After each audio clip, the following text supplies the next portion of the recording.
Welcome to City Matters. My name is David Hawksworth, and today we're with Marissa Foster, who's the Customer Services Supervisor in the Water Department. Marissa, welcome. Hello, thank you. As most people are aware, we've undergone a new billing transition in the Water Department. How's that transition gone?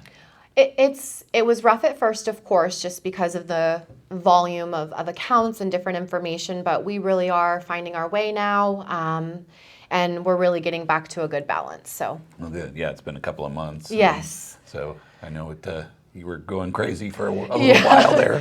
Yeah, it was definitely, everything's so brand new. Right. What most citizens might not realize is not only is the system for the utility billing brand new, but the system for the meter reading has the same company, but it's been upgraded.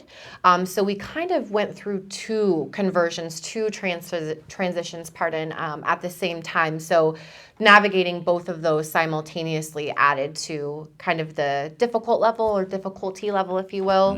But yeah, we've got some troopers, and we're just busting through and getting things done as best and as efficiently as we can. Well, I really think it's been a really good upgrade. Yeah. It's provided a lot more information, and actually we now have a way to track your water bill, Yes. your water usage. Yes.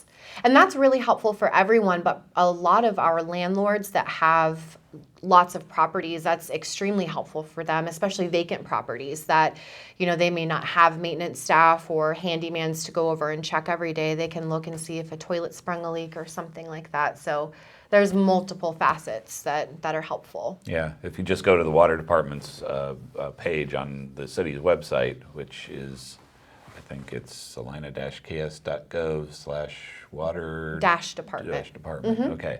And you'll see the logins for both the new system, the new billing system, Yep. and the usage tracker. The usage tracker, yes. And you would use the same account number that's on your utility bill to link an account for both of those. So it's the same number, which is nice, not having to keep track of different IDs for different portals. Right.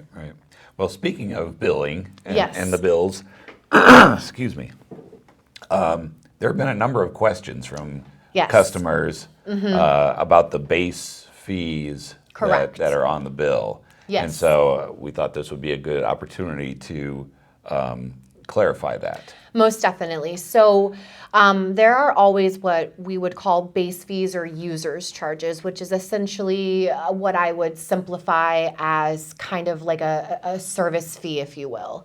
And these get updated by the City Commission every year, and then they generally will be from January 1 through December 31 when they're updated again.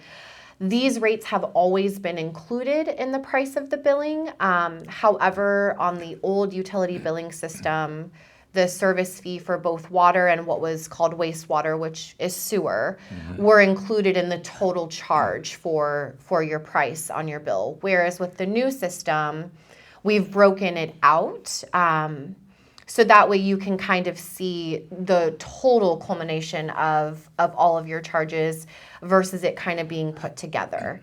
And I guess to expand on that, sorry, I tend to be an over-explainer. That's fine. But to expand on that, I think a part of the reason we chose to do that is because customers would call in and ask how many dollars that we charge for each unit of gallons. And for us, it's an X amount of dollars per 1,000 gallons. So then they would do the math, and they would see that the charge wasn't matching up to what that formula was. And then we'd have to then expand and explain, well, that's because your service fees are included. So we made the decision early on in the conversion process when we were getting the forms ready that we would just break everything out so it was more clean cut. Everything kind of has its own nice little column or row, and it's all just easily available to see to the exact penny what it adds up to.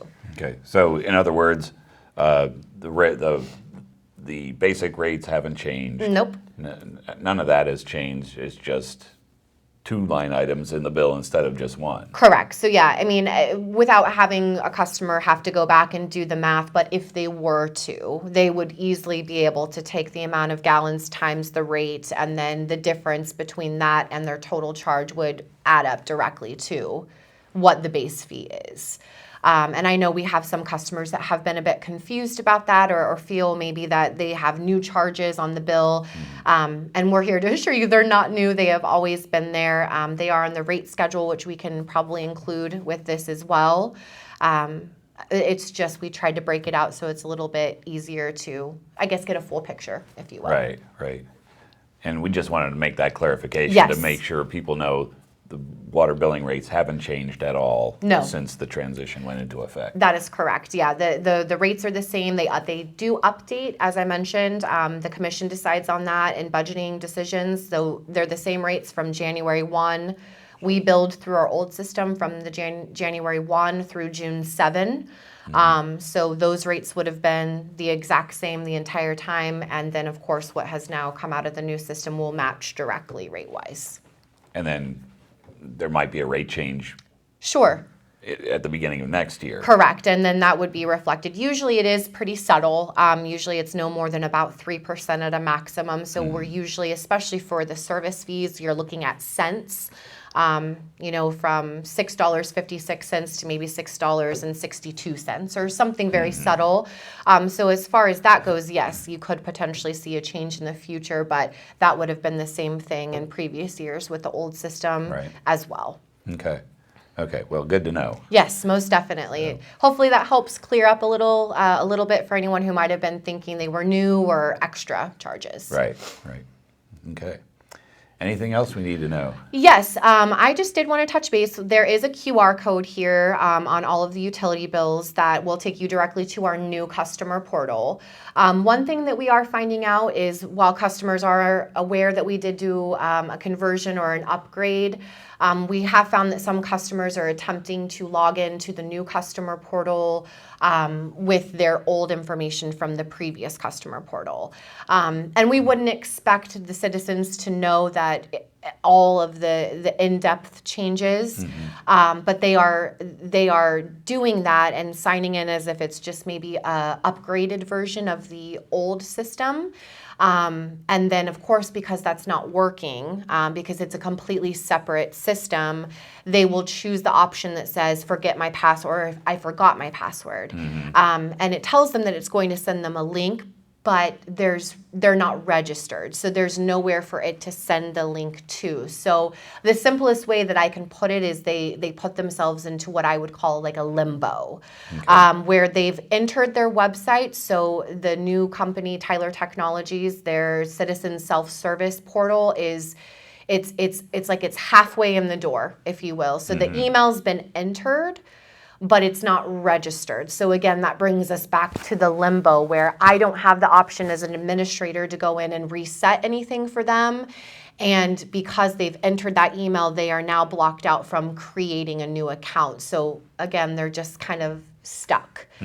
So I have opened up a case for those customers that we believe this is the issue and this is what happened. And they have had to escalate it with the new support that we have with Tyler Technologies. And we're confident we'll get it taken care of. But the short of it would be that I would just suggest making sure that if you have not logged in or attempted to register is what I should say, make sure that you're selecting create account.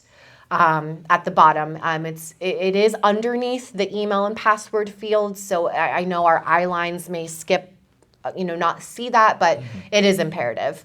Otherwise, you do risk kind of getting yourself in what I would call that kind of perma limbo, if you will. Right. Yes. Yeah. Okay. And if you haven't created an account yet, we have videos on our YouTube page that will help you navigate that process. Yes. And we'll put the link to that right down here at the bottom of the screen. So, Most definitely. okay. Well, we're glad that the transition has gone well. Yeah. And that people will have additional information about their water usage. Most definitely. And an easier to understand bill. I think the graphs on the bill that show the water usage is really handy. Oh, most definitely. And I think it's just sometimes it's easier to when you look at something versus like a graph versus just a flat number. It can make it easier to understand. Yep, absolutely. So if anybody has questions about their bill or any kind of difficulty, how can they get a hold of you guys? Sure. So we do have an email if you prefer to do it via email. That is on the website, but it is also just simple water online at salina.org. We do have staff members that check that every day. We do ask that you do give us a couple of business days just because the volume can sometimes be heavier, especially after a weekend or a holiday. If you need immediate assistance and you'd prefer to talk to someone, please always call our office. You can reach us Monday through Friday from 8 to 5, 785-309-5740. And I believe the option to speak to a representative is number 3. So if you need more clarification or if, again, an immediate answer or assistance, please feel free to do that as well. Okay, great. Okay, anything else we need to know? I think that'll do it for this. Yeah, I think that covers that, and yeah, we should be good. Okay. All righty. right. Well, Marissa, thanks for your time. Sure, Really of course. appreciate it. Thank you. And we'll see you next time on City Matters.